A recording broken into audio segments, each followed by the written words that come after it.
Welcome back, everybody, to the Baltimore Orioles franchise here on MLB The Show 21. I appreciate you all patiently waiting for more episodes to come out. Obviously, this one did take a little while because, well, it's a pretty long episode. There's a lot we're going to cover today, so get your popcorn now, get comfortable, because we've got a lot to go over. We had a pretty solid month of April, going 13-13, which is better than we expected. Do I think we're going to end up with a 500 record? No, I don't. But the team really did not play too poorly.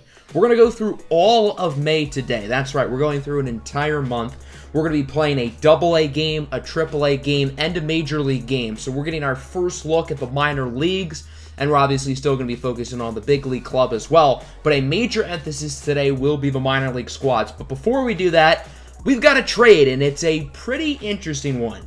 The team we're going to be trading with is the Chicago White Sox. Now, the player we're going to talk about real quick is Adam Eaton. We're not trading for Adam Eaton. Let me make that perfectly clear. But the White Sox had Adam Eaton for a while. They traded him to the Nationals a few years back, and he helped Washington win a World Series. Well, the White Sox acquired two top prospects for Adam Eaton. Yeah, Adam Eaton was worth two elite prospects back then. I don't really know how. One of those prospects ended up being really good. That being Lucas Giolito, who is an ace-level pitcher. Although the Nationals won a World Series thanks to contributions from Adam Eaton, maybe they regret making that trade because of how good Giolito is. But the other piece, not so much. It's starting pitcher Reynaldo Lopez, who has just never developed into the player he was really supposed to.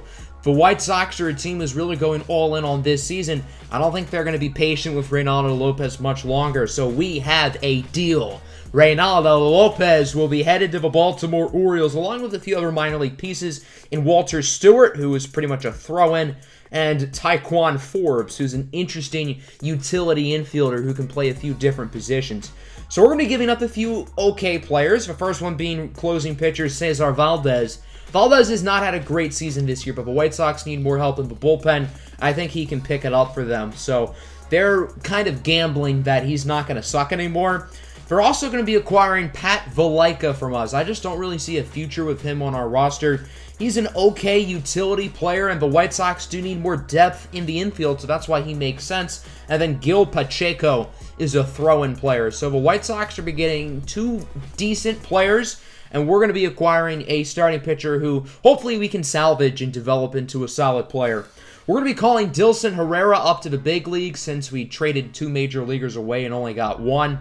So that's our move. Let me know what you think of it in the comments below. I personally really like it. Will Lopez be a long-term piece in our rotation? I don't know. Maybe. But I think it's worth a shot. So we're going to simulate these three games. We go 14 and 15.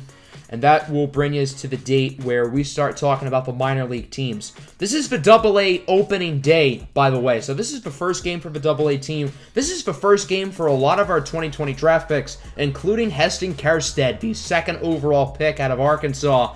Really, really talented outfielder. I believe he's the third-ranked prospect in the organization. I think there's more upside in our AA lineup than our AAA lineup. A lot of good young players here. Adam Hall, Hudson Haskin, Gunnar Henderson, Kobe Mayo, Christopher Cespedes, Jordan Westberg. I mean, there's a lot of upside. Kyle Stowers is well on the bench. And then the pitching rotation as well has our two best pitching prospects in the organization, including Grayson Rodriguez, who will be getting the start today. And there's also DL Hall, who has a potential.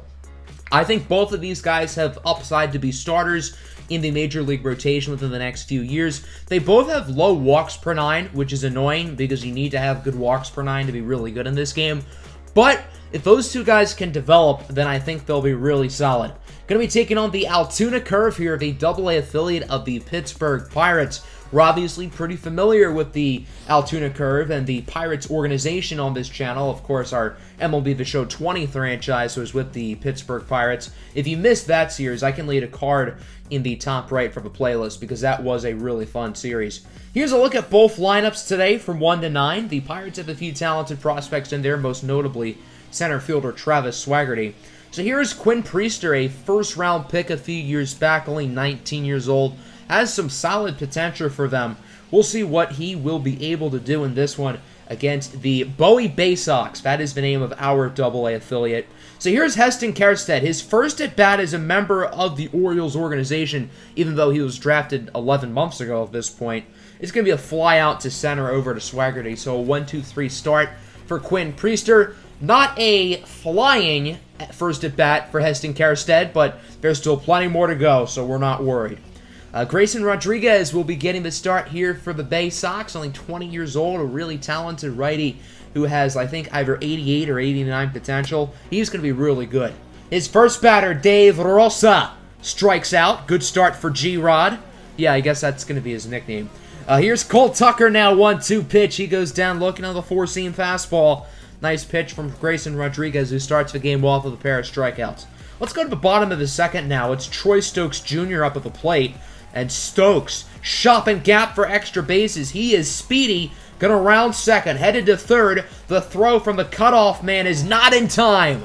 Stokes with a triple, and that gets a runner 90 feet away from home for the top prospect on the AA roster for the Pirates. It's Travis Swaggerty, who singles it into center. Hudson Haskin, the second-round pick in the 2020 draft, fields it cleanly, but not before the run scores and the Altoona Curve take a 1-0 lead.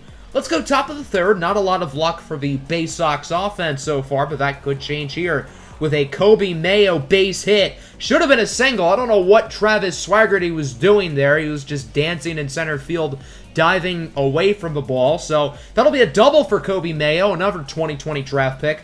Kobe Mayo has a career batting average of 1,000 in the Orioles organization. Unfortunately, I cannot say the same about Jordan Westburg as he strikes out, but the catcher never throws it to first. He was fooled by Kobe Mayo teasing of possibly trying to steal home, so that's why he decided not to throw it, which is a little bit odd. But now the Bay Sox have runners in the corners for the leadoff hitter, Wilbus Santiago, who will weakly hit this one to second. The throw to first is in time, but Kobe Mayo will score. So great base running here from Kobe Mayo to put Bowie on the scoreboard as it's now 1-1. Two away now for Adam Hall, a 20-year-old shortstop prospect with B potential. Singles it into center. Runner headed to the plate, and that is Jordan Westburg, who slides home safely. So Bowie takes a 2-1 lead. A nice third inning here for the Bay Sox. Let's go to the bottom of the fifth now. Not a lot of action these past few innings. Another strikeout for Grayson Rodriguez. G-Rod with 5 on the day. He's doing pretty well so far. And then Cole Tucker with 2 outs grounds this one to second. Santiago makes the play. So that'll end Grayson Rodriguez's day. 5 innings, only allowed 1 run. He was really good. Certainly a promising first start. I don't think Rodriguez will be called up anytime this season, but possibly in 2022. I think that's the earliest we'll see him with the big league club. Let's go to the top of the 6th now. Obviously 2-1 still the score as Adam Hall shopping gap. That one for extra bases. Hall with 89 speed will easily get a triple. So much so that the cutoff man threw it home. So a nice play there. That'll bring up Heston Kjerstad. The 2-2 pitch is crushed deep into right. No doubt about it. 2-run blast for Heston Kjerstad, and the Bay Sox will make it 4-1. The first home run in the professional career of Heston Kjerstad, and that one was a no-doubter. First of many home runs. This guy has a lot of pop as a left-handed bat. Let's take a look at this beauty again. Just a no-doubter. Places the bat down as soon as he hit it. This kid's going to be a great major leaguer in a few seasons. I'm really excited about Heston Kjerstad for this Orioles team. So the Curve would make a pitching change after that. Dwayne Underwood Jr., the former Chicago Cub, would enter. That'll bring up 18-year-old shortstop prospect Gunnar Henderson. He goes down looking. Not too thrilled with the call. That was close, but Angel Hernandez there behind the dish thinks it's a strike. So it'll be Stephen Kilmick who gets the relief appearance here for Bowie. Unfortunately, there's not a ton of relief talent in this farm system, so it's going to be interesting to see who plays well and possibly develops. Kilmick would get through the inning pretty easily as Swaggerty flies out to left. Cespedes makes the play and remains 4-1 as we go to the 7th inning. Matt Eckelman, the big boy, 281 pounds, will enter for Altoona. Runner on second, 2 away from Adam Hall. He's 2 for 3 today. Going to make it 2 for 4, swinging and missing at the outside fastball. So a good inning for Eckelman, and that will bring us to the bottom of the 7th. We'll see if Bowie makes another pitching change or if they will rock with Kilmick. And it will be Kilmick who stays in the game. He gets Dustin Fowler to go down looking for the first out of the inning.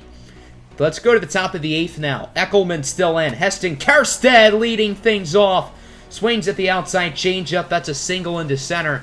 He probably should not have swung at that, but still, good to see Kjerstad getting solid contact. He's now 2 for 4 today. 1 out for the catcher, Austin Wims. Grounded to third. That should be a double play, but instead they get neither runner out, and that'll put guys on first and second with 1 out. We'll see if this bites the Altoona curve in the rear end. Gunnar Henderson now up at the plate. 1-1 count, and he rips this one deep into right field, and that one will bounce in front of a wall for extra bases. Seems to be some base running confusion here, as it looks like the curve will get the out at home. Kjerstad trying to slide in safe, but he's unsuccessful. So that will lead to 2 runners out. Now 2 runners in scoring position for Kobe Mayo. Rips a single into center. 2 runs should score, and they do. A big hit there from Mayo, who's looked pretty impressive today. And the Bay Sox are now on top 6-1. A great start for AA opening day thus far. Blake Wyman will now enter for the Altoona curve. Going to try to get out of this jam. 2 on now and 2 out for Jordan Westberg. He will single this one into center. Mayo scores, and it's now 7-1. 3 runs on the board this inning so far for Bowie. We'll see if they can keep it going here with Wilbus Santiago up at the plate, who's 0 for 4 currently. Santiago, shopping gap. That one could score 2. As both runners rounding third, the first one scores, the second one will as well. Santiago is safe at third, so that's a 2-run triple, and it is now 9-1. Remember, there was 1 out, and the curve nearly fielded the double play. And had they been successful, it would be 4-1. Instead, it's 9-1. Make it 10-1. Adam Hall rips a single into left. Santiago scores. Yes, it is now 10-1. Should be 4-1, but it's 10-1. Let's go to the bottom of the 8th now. Diogenes Almengo will enter for the Bay Sox, as it looks like Altoona is trying to pick it up a little bit, make this game a little bit more competitive. There's an RBI double from Cole Tucker, and now it's 10-2. Will Altoona come back? Probably not, but at least they're giving a strong effort. That'll bring up Troy Stokes Jr. now, 2-2 pitch with 2 outs. Will bloop a single into right. Kjerstad awkwardly fields it, as Tucker will score with ease, and it is now 10-3. So a nice offensive inning for Altoona. Had it not been for the fielding blunder, they could be in this game. Travis Swaggerty, a gapper, in a right center field for extra bases. Stokes will score, and it is now 10-4. Should be 4-4, but what do I know? So a big 3-run inning here for the curve, and Bowie's going to make a pitching change. Cody Carroll will enter, as Almengo will not make it out of the inning. Carroll strikes out his first batter, but still a nice offensive inning for them. Let's go to the bottom of the 9th now. Christian Kelly with a bomb into left field. So again, had it not been for the error, that would have been a walk-off home run. But instead, they are down by 5. I just find that ironic and funny. I know I've brought it up like 5 times, but it's kind of goofy. Looks like the game will come to a close here with a ground out to short. And the Bowie Bay Sox will start the season off with a record of 1-0 with 6 runs in the 8th inning. A great offensive showing here, led by a 2-for-5 game from Heston Kjerstad. He went deep, drove in 2 runs. He was the only Bay Sox to hit a home run, but actually 6 extra base hits. 2 doubles for Henderson, 1 for Mayo and Westberg, and a pair of triples for Santiago and Hall. Grayson Rodriguez was really good. 5 innings, only allowed 1 run. The bullpen was a little bit meh at the end. Altoona's offense was not good for most of the game, but they did pick it up down the stretch. But, of course, it was too little too late, and we were able to get the win. So now let's talk about the AAA team. Unlike AA, the AAA season started back in April, so the Norfolk Tides are already a month into their season, and they are pretty good, currently with a record of 14-10. There are some names to look out for here, most notably the top prospect in the organization and one of the 10 best prospects in baseball. I believe he's currently ranked 5th, that being catcher Adley Rutschman. With how bad our catching situation has been in the major leagues and with how well Adley's playing, we could see him get called up sooner than later. He has an OPS of 983 at the moment, more walks than strikeouts. The batting average and the power hasn't been incredible, but it's been solid. But he's managing to get on base, and he's really done well so far through the first month of the AAA season. So if Pedro Severino and Chance Sisco continue to struggle, Adley Rutschman's going to get called up sometime probably in the summer. There are some other good prospects here. Terrin Vavra, Corey Ray, Anthony Servideo, the guy we just traded for, Tijuan Forbes. The pitching rotation doesn't have anyone spectacular. We will be seeing the ace, Tom Eshelman, today, but there's nobody in the pitching rotation or the bullpen who really crazily excites me. Adrian Almeida, I suppose, is cool. We did trade for him last episode from the Angels. So this game is going to be against the Jacksonville Jumbo Shrimp. I know, great name. They are the AAA affiliate of the Miami Marlins. The Marlins have a loaded farm system, so we're going to see a lot of really good prospects in this game for Jacksonville. Let's take a look at both lineups 1 to 9 real quick. Adley Rutschman will be hitting in the cleanup spot today for the Tides.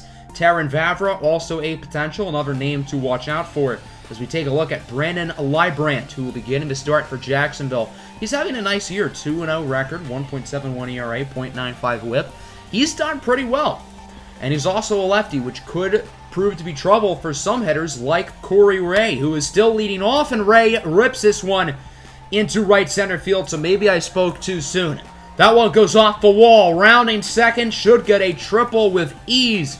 And a quick start for Corey Ray, who was acquired in a trade last month with the Milwaukee Brewers with a big triple, and quickly, a runner is 90 feet away from home for the Tide. That'll bring up Yusniel Diaz, one of the big acquisitions from the Manny Machado trade a few years back. He will get that one to go. That'll be ruled as an error because the third baseman bobbled it, but it will score a run nonetheless. Now Adley Rutschman's up, the full count pitch, swing and a miss. He swung way too early at that pitch, possibly would have been a ball as well, so not the best decision there from Adley. Here's Tom Eshelman starting for Norfolk. He's had a solid year, 2.84 ERA. The whip is a little bit high, but the ERA is pretty low. Here's Jose Devers, goes down looking on the outside fastball.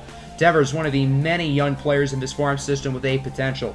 Let's go to the 4th inning now. Not a ton of action so far. Both pitchers are doing pretty well as Ryan McKenna gets that one to the track, but it is caught by Gerard Encarnacion. Librant has only allowed 1 run through 4 innings, but you know who's done even better? This man, Mr. Eshelman, who has 3 shutout frames so far, carrying it over into the 4th as he strikes out Lewin Diaz, another really good prospect in this organization. Here's Chris Davis, the former AL MVP candidate from nearly a decade ago. He will strike out. Definitely not the player he once was. Once was an MVP level player, now is hitting 240 in AAA, but he is still making bank. $24 million a year. The contract is almost over. Top 6, 1-0 remains the score. Corey Ray nearly gets that one over the fence, but it is caught. So there's been really no offense from either side for the most part, other than that first inning in which Corey Ray got the triple and was able to score. Jesus Sanchez will ground into a double play that will end the 6th inning. 6 shutout frames currently from Tom Eshelman. We'll see if the Tides decide to keep him in or decide not to waste his energy and possibly go to the pen. Brandon Librant is still in the game. He's been fantastic since the first inning as Terrin Vavra with 1 out hits the single into right, so that could prompt a pitching change, and it looks like it will. Jeff Brigham will enter for the Jumbo Shrimp. Librant pitched really well, but it might not be enough because his offense, well, they weren't so good. Here's Ryan McKenna, Brigham's first batter, grounds this one right to short. Chisholm flips it to second, over to first, and the Jumbo Shrimp will turn the double play, getting out of the top of the 7th without much trouble, so it remains 1-0 as we go to the bottom of the inning. Eshelman still in. It's Jazz Chisholm up at the plate, and the Jumbo Shrimp will ground into a 4-6-3 double play. I imagine that'll do it for Eshelman. 7 shutout innings. He was phenomenal in this game. As we go to the 8th, Norfolk giving the Tides some trouble. 2 on, 2 out for Yusniel Diaz. Singles it into right. The runner elects to stay at third. And the bases are now loaded for Tyler Nevin. 1-2 count with 2 outs. A major opportunity to do something. And this one is going to be jammed to first. It is caught, so the Tides will lead the bases loaded. And it remains 1-0. On to the bottom of the 8th. Can Jacksonville finally get on the board and possibly do some damage? Isaac Madison is on the mound for the Tides. He has not allowed a run yet this season. And now would be a good time to keep that streak going. And indeed, it will.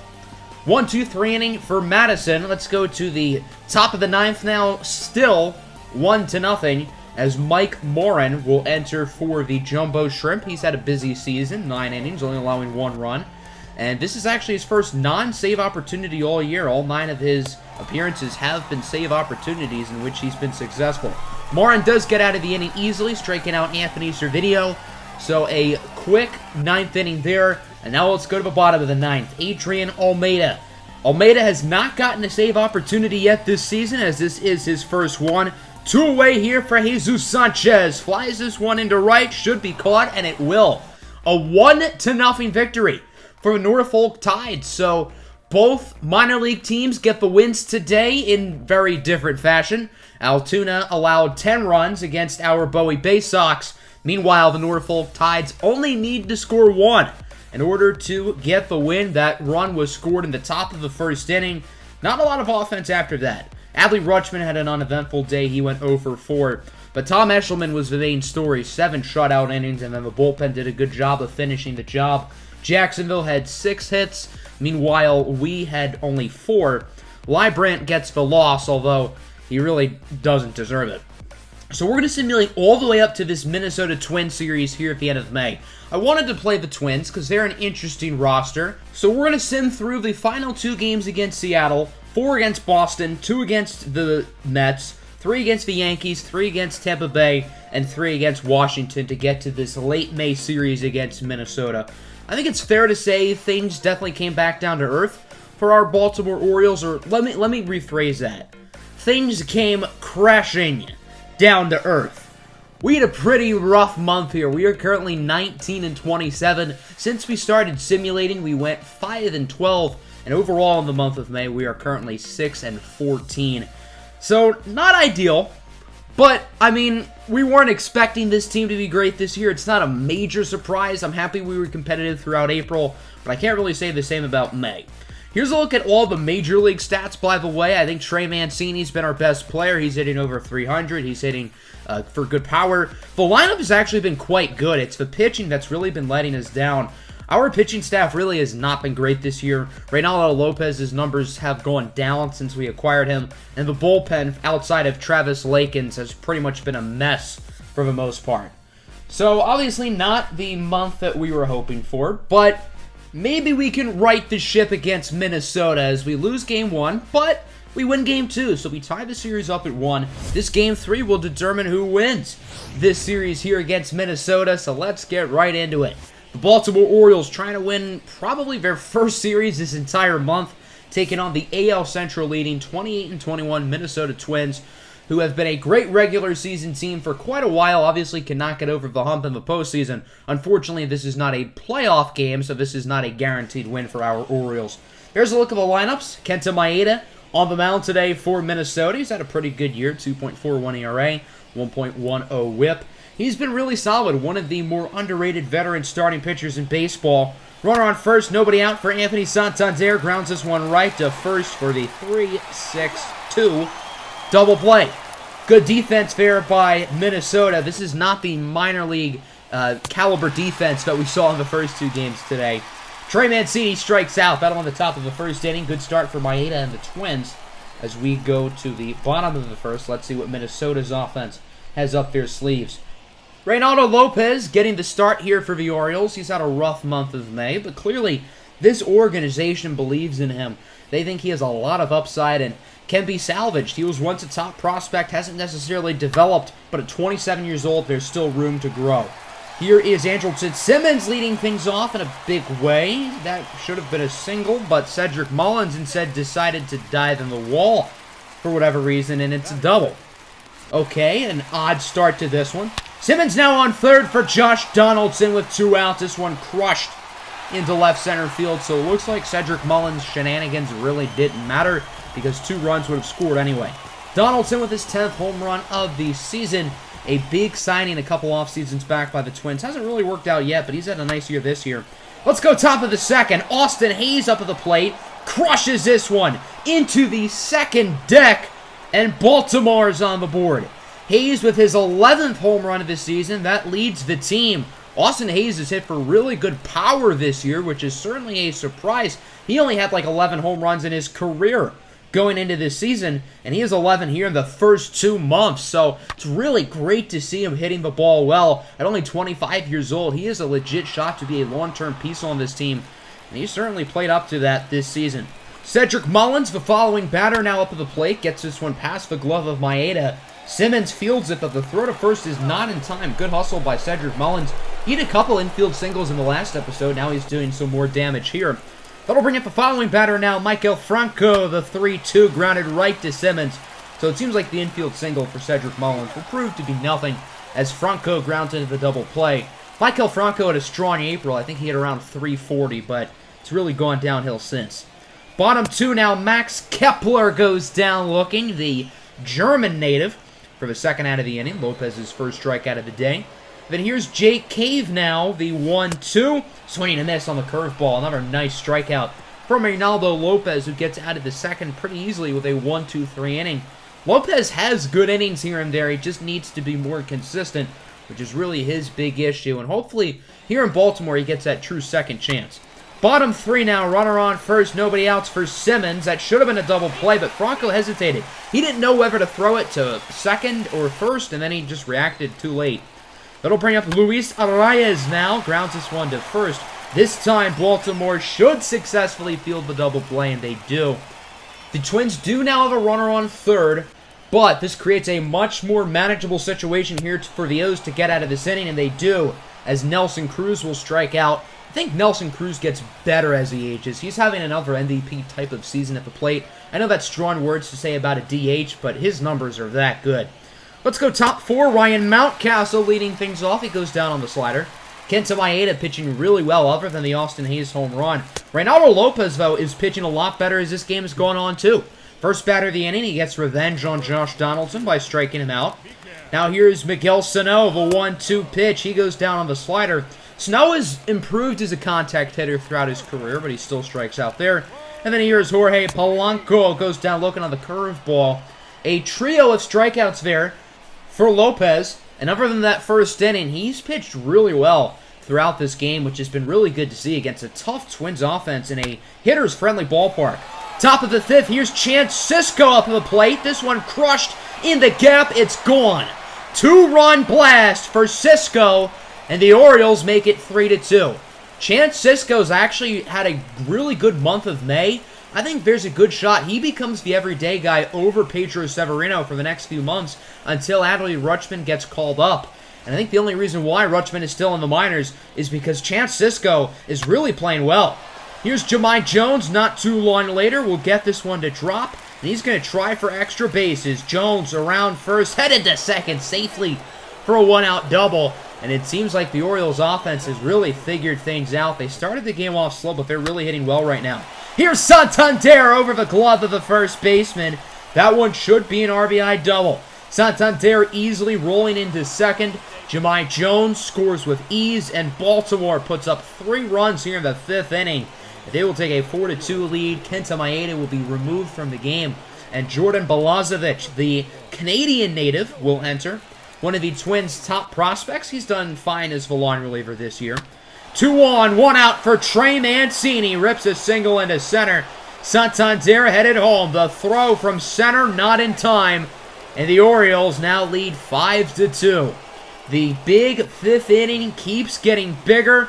Now runners on the corners here for Ryan Mountcastle. Grounds this one to third. The Twins going to try to turn 2, and they do. So Minnesota gets out of the inning, but not before allowing 4. Started with a 2-run shot by Chance Sisco, and then RBIs from Santander and Mancini. Let's go to the bottom of the 5th now. It's Jake Cave with a bomb into right.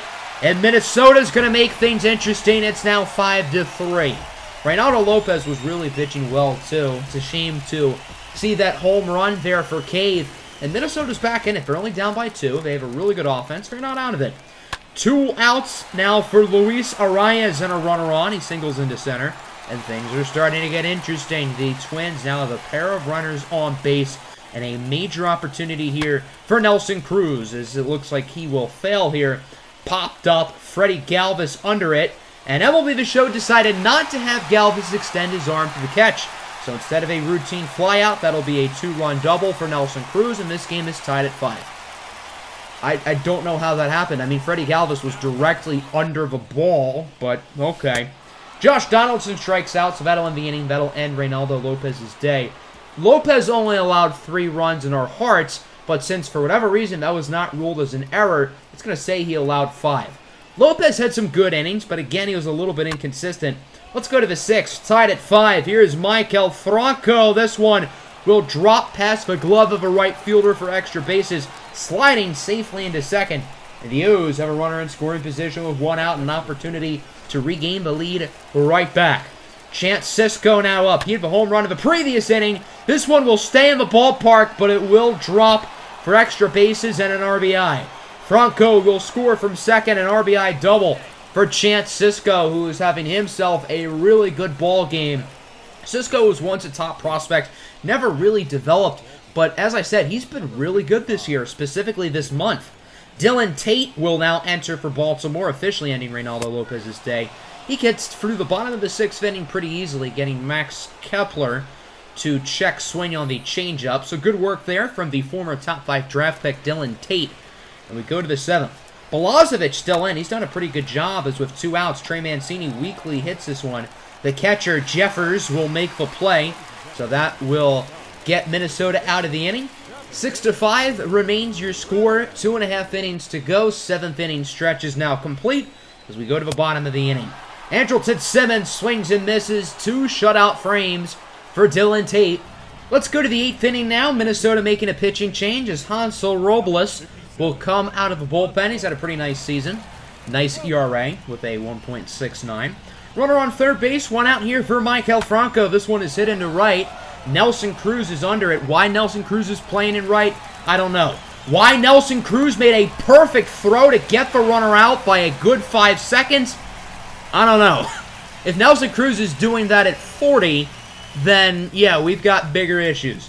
Bottom of the 8th inning, Paul Fry will enter for the O's. He's had a pretty rough season, so this could be Minnesota's chance to do some damage. Speaking of Nelson Cruz, he's up at the plate and draws a walk. So the first 2 batters for Minnesota reach base, and a major opportunity for Josh Donaldson, and he capitalizes. Rips that one down the first base line and fair. Santander botches it. It looks like 1 run will score. Cruz is now headed to the plate. The throw is not in time. Nelson Cruz really scored from first. I mean, the guy's only supposed to hit. He's not supposed to throw runners out and be a great base runner. This is in 2007. So Sean Armstrong will now enter. Paul Fry did not record a single out as Miguel Sano, the first batter he faces, gets that one past the glove of Mullins. Mullins made a bad play on the ball too, and it is now 8-6. Minnesota has been dominant in this inning, but they are not done. Another base hit that should score a run, and it will. And fellas, look at the scoreboard. It's now 6-9. First off, nice, but that's not nice for the Orioles because they're now down by 3. Jeffers strikes out, so Baltimore finally gets out of this disaster of an inning. That'll bring us to the 9th inning. The scoreboard has a nice score, but a not nice scenario for the Orioles, where they have to come back down 3. The closer, Taylor Rogers, will enter. He's been fine this year, 18 save opportunities. He's been successful 15 times. As the O's are down to their final out, it's Jahmai Jones with a deep shot into left center field at the track of the wall. Doesn't have enough. It certainly has enough. Off of the second deck wall, Jones with his 6th home run of the season. He's hit for good power. As the leadoff guy, you'd hope for more contact. He's only hitting around 230, but he's hitting really good power. Santander now up to the plate, singles it into center, and the tying run is up at the plate. A major opportunity for Ryan Mountcastle.